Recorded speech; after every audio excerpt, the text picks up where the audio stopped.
Salam silaturahim Ustadz.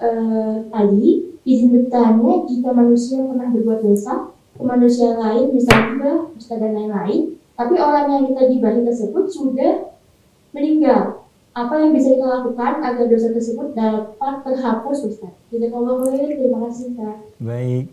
Hal demikian disampaikan oleh Al-Quran juga dalam hadis-hadis Nabi Muhammad SAW yang sangat terbentang luas. Secara singkat, apa yang harus kita lakukan? Pertama, bergegas untuk beristighfar dulu kepada Allah Subhanahu wa taala, memohon ampun ya, karena pada akhirnya hakim yang tertinggi yang akan mengadili kita semua dalam berkehidupan adalah Allah Subhanahu wa taala. Dengan kebeningan niat kita untuk kembali kepada Allah, beristighfar, mengoreksi diri, boleh jadi itu yang sampai niatnya kepada Allah, dan dengan itu muncul peluang untuk diampuni dosa-dosa kita oleh Allah Subhanahu wa taala, yang dengan itu menggugurkan hubungan-hubungan yang kurang baik antara kita dengan orang yang telah wafat. Di mana di antara keterangan yang bisa kita dapati terkait hal demikian? Pertama di Quran surah ketiga Ali Imran ayat 133. Wasari'u ila maghfiratin mir rabbikum wa jannatin 'arduha as-samawati wal ardu 'iddat lil muttaqin.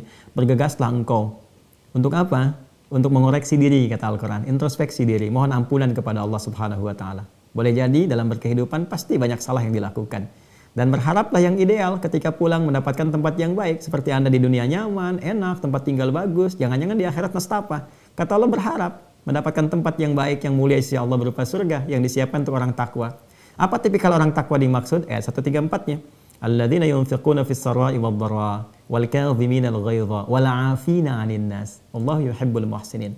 Orang takwa di sini ternyata ketika disebutkan oleh Allah bukan ciri meningkat ibadah spiritualnya, tapi ibadah sosialnya. Dia yang gemar berbagi, kata Allah. Jangankan dalam keadaan lapang, dalam sulit pun masih mau berbagi pula. Minimal dia merujuk kepada orang lain yang mampu memberi. Dan dia mampu menahan amarah.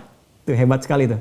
Lalu mampu memaafkan orang lain. Sifat memaafkan, ya, dan berusaha untuk meminta maaf, itu tinggi sekali nilainya di hadapan Allah Subhanahu wa taala. Itu orang lapang, mampu memaafkan kan lapang. Menerima maaf juga lapang, meminta maaf juga lebih lapang. Karena itu diluaskan oleh Allah tempat pulangnya dengan surga yang seluas langit dan bumi, lebih luas dibandingkan lapangan. Itu lapang. Karena itu apa yang harus dilakukan kalau orangnya sudah tidak ada dalam kehidupan kita saat ini? Maka kembalikan kepada Allah, minta ampunan kepada Allah, ya, minta permaafan pada Allah Subhanahu wa taala. Kalau ada ahli warisnya, kunjungi, kan? Kemudian bangun silaturahim, ya, hadir kita di sekitarannya. Sampaikan secara umum, mohon maaf Bapak Ibu sekalian, keluargaku, kalau dalam berkehidupan saya dengan almarhum atau almarhumah ada sesuatu yang kurang baik, mohon dimaafkan dari keluarga ahli warisnya. Kemudian perhatikan, mungkin meninggalkan ahli waris, anaknya misalnya atau siapapun, kan?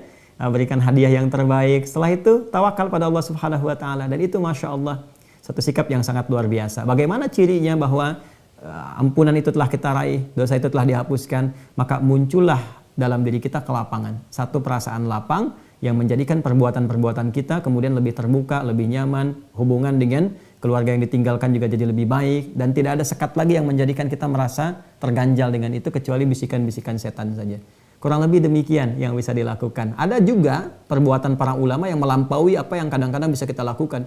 Kadang ada yang bersedekah atas nama orang yang bahkan yang paling unik tuh pernah menyakiti.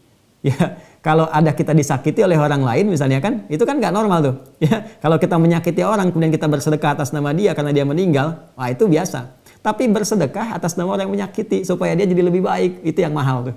Itu yang mahal. Ya, kadang-kadang kan ada orang yang cukup berdoa ya. Ini ada orang yang keliling cari orang fakir, orang miskin, disedekahin tuh orang fakir. Ya dengan niat apa? Dengan niat supaya Allah menjadikan si fulan yang kurang baik jadi baik. itu luar biasa. Itu nanti contohnya banyak sekali, ada di kisah-kisah, ada bagaimana dengan doa. Nabi kan mendoakan Umar bin Khattab tuh supaya jadi baik dengan doa. Makanya kalau ada teman, ya, partner kita atau mitra atau bahkan di keluarga yang kurang baik, minimal kita berdoa. Jangan soleh sendiri. Ya, karena surga itu begitu luas, tidak dicukupannya kita untuk seorang. Saya kira demikian ya. Terima kasih.